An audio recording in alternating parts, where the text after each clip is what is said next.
పట్టణ అధ్యక్షులు కొప్పు గంగాధర్ కొడుతున్నాం.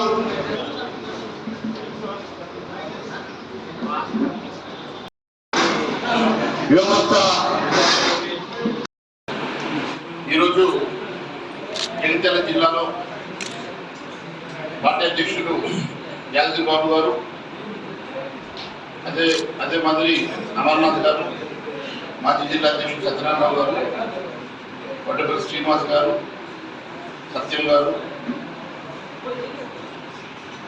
రాజు సత్యనారాయణ గారు, జల్లుల శివాజీ గారు, గంగాధర్ గారు, శ్రావణి గారు, కన్నా మంజన్న గారు, వేదిక మీద ఉన్నటువంటి మిత్రులు, భారతీయ జనతా పార్టీ కుటుంబ సభ్యులందరికీ కూడా పేరు పేరు నమస్కారం చేస్తాను. మరి ఈరోజు నరేంద్ర మోడీ గారి ప్రభుత్వం 11 సంవత్సరాలు ఈ భారతదేశంలో సుదీర్ఘమైనటువంటి సుపరిపాలన ఇచ్చిన సంగతి మీకు తెలుసు. భారతదేశంలో ఈ 11 సంవత్సరాల్లో ఎన్నడూ కనివిని ఎరగనటువంటి అభివృద్ధితో పాటు ప్రపంచంలో 4వ ఆర్థిక శక్తిగా ఎదిగి ప్రపంచ దేశాలు ఈరోజు మన వైపు చూస్తూ ఆశ్చర్యపోతున్నటువంటి అభివృద్ధిని మనం కళ్ళారా చూస్తున్నాం.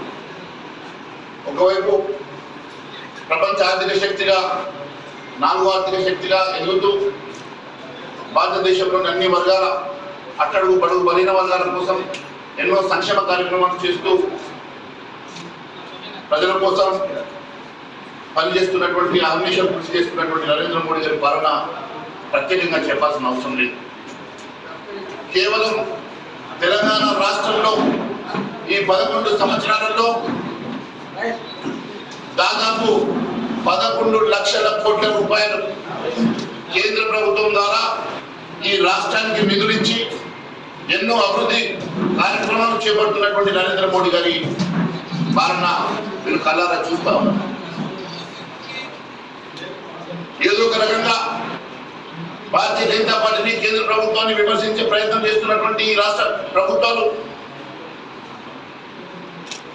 తెలిసి కళ్ళుండి కూడా గుడ్డివారిగా మాట్లాడుతున్నారు.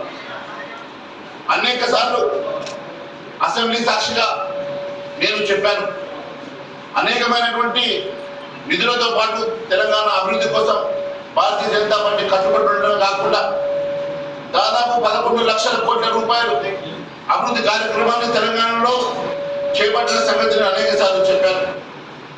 అంతేకాకుండా తెలంగాణలో పసుపు బోర్డును సాధించినటువంటి ఘనత కూడా మీ పార్లమెంట్కే దక్కింది.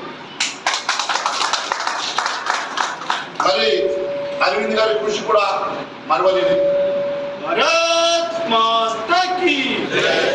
తెలంగాణలో ఒకవైపు మహారాష్ట్ర వాళ్ళు, మరోవైపు అనేక రాష్ట్రాలు పసుపు బోర్డు వారి రాష్ట్రాలకు తరలించుకుపోవాలని ప్రయత్నం చేసినా తెలంగాణలో, అది కూడా ఉత్తర తెలంగాణ నిజామాబాద్ కేంద్రంగా మనం పసుపు బోర్డుని సాధించుకున్న సంగతి నేను మీకు గుర్తు చేస్తా ఉన్నాను.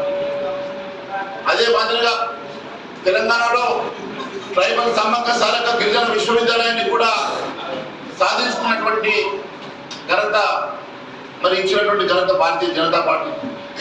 అదే మాదిరిగా మీరు చూస్తే ఎన్నడూ లేని విధంగా రైల్వే మోడర్నైజేషన్ కోసం 80,000 కోట్ల రూపాయలు కేంద్రం ప్రత్యేకంగా తెలంగాణకి ఇచ్చి దాంట్లో దాదాపుగా 42,000 కోట్ల రూపాయలు ఆల్రెడీ ఖర్చయి మిగిలిన అభివృద్ధి జరుగుతున్న సంగతి నేను గుర్తు చేస్తా ఉన్నాను. అమృత్ భారత్ స్టేషన్ల పథకంలో బేగంపేట్, వరంగల్, కరీంనగర్ లాంటి స్టేషన్లను ఇప్పటికే ప్రధాని నరేంద్ర మోడీ గారు మొదలుపెట్టినటువంటి సంగతి కూడా నేను గుర్తు చేస్తా ఉన్నాను. సికింద్రాబాద్ చర్లపల్లి రైల్వే స్టేషన్ కానీ, తెలంగాణలో 40 స్టేషన్లు కానీ అమృత్ భారత్లో, అదే మాదిరిగా అభివృద్ధికి ప్రాధాన్యత ఇచ్చేటువంటి నరేంద్ర మోడీ గారు తెలంగాణ మీద ప్రత్యేక దృష్టి సారించిన సంగతి కూడా నేను గుర్తు చేస్తా ఉన్నాను. రోడ్ల విషయంలో మీరు చూస్తా ఉన్నారు, గతంలో ఉన్నటువంటి రోడ్లు ఈ 11 సంవత్సరాల్లో ఏ రకంగా రోడ్లు ఈ రాష్ట్రంలో అభివృద్ధి చెందుతా ఉన్నాయో మనం కళ్ళగా చూస్తా ఉన్నాం. జాతీయ రహదారి ప్రాజెక్టులు అనేకంగా ఈ రాష్ట్రంలో ఇచ్చి భారతదేశంలో ఎన్నడూ లేని విధంగా, గతంలో ఎన్నడూ చూడని విధంగా మారుమూల ప్రాంతాలకు కూడా రోడ్ అభివృద్ధిని, కనెక్టివిటీని పెంచినటువంటి ఘనత ఈరోజు నరేంద్ర మోడీ గారి ప్రభుత్వం అని తెలియజేస్తా ఉన్నాను.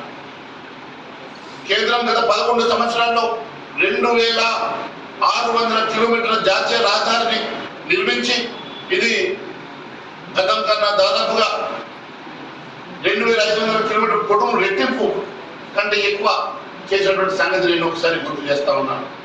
దాదాపు 1.25 లక్షల కోట్ల రూపాయలు దీనికోసం ఖర్చు చేసిన సంగతి కూడా నేను మీకు తెలియజేస్తా ఉన్నాను.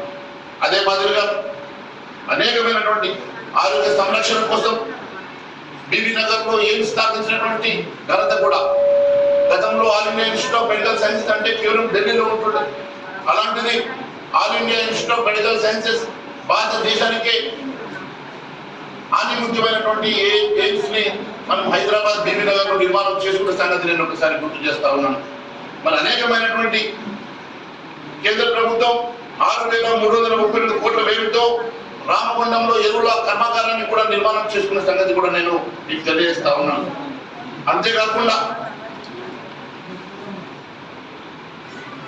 దాదాపు 810 కోట్ల రూపాయలతోటి మురుగునీరు పారుదల ఎస్టీపీస్ ని కూడా నిర్మాణం చేసిన సంగతి నేను గుర్తు చేస్తా ఉన్నాను. అంతేకాకుండా అనేకమైనటువంటి అభివృద్ధి కార్యక్రమాల్ని భారతదేశం విస్తుపోయే విధంగా తెలంగాణ రాష్ట్రానికి అత్యధికంగా నిధులిచ్చి తెలంగాణ రాష్ట్రంలో అత్యధికంగా దాదాపు 11 లక్షల కోట్ల రూపాయలని ఖర్చు చేసినటువంటి ఘనత కూడా మన భారతీయ జనతా పార్టీ అని చెప్పి నేను తెలియజేస్తా ఉన్నాను. మీరు ఒకసారి చూసినట్లయితే ప్రతిసారి